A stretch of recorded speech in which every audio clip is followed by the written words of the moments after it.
On July 17, 2014, on a Staten Island street in New York City, 43-year-old Eric Garner was approached by police officers accused of selling loose cigarettes.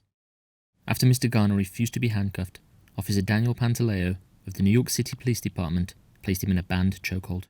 Pinned down by officers, Mr. Garner lost consciousness and was pronounced dead at a hospital about an hour later. The medical examiner ruled his death was homicide, caused by compression of the neck. The incident sparked nationwide protests, with Mr. Garner's dying words of "I can't breathe" becoming a rallying cry for racial justice in the US.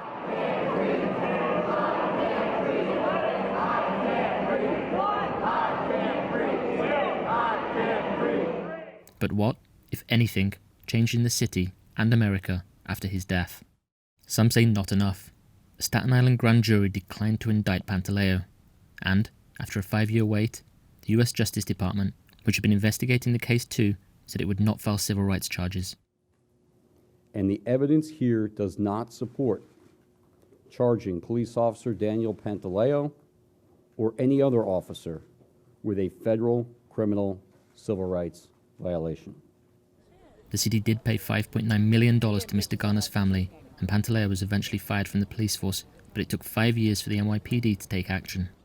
Activists, along with Mr. Garner's family, say this isn't justice. You may have lost your job, but I lost a son. That's right. July 17, 2014. I lost my son. Yeah. You cannot replace that. You can get another job. But the police department says changes have been made. It required all of its 36,000 officers to have 3 days of training, including specialized classes on de-escalation of conflict situations. It implemented a neighborhood policing program, which aims to build relationships between officers and community members.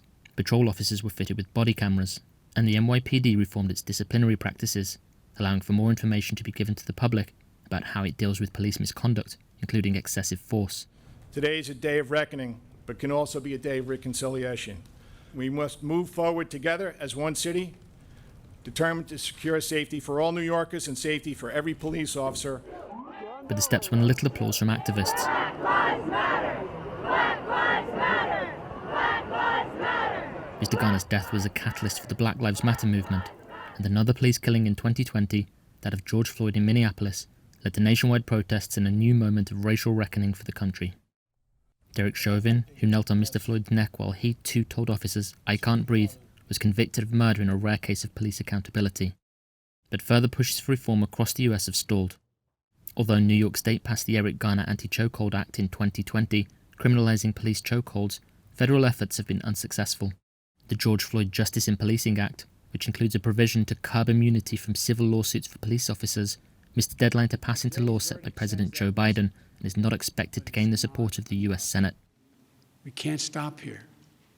In order to deliver real change and reform, we can and we must do more to reduce the likelihood that tragedies like this will ever happen and occur again.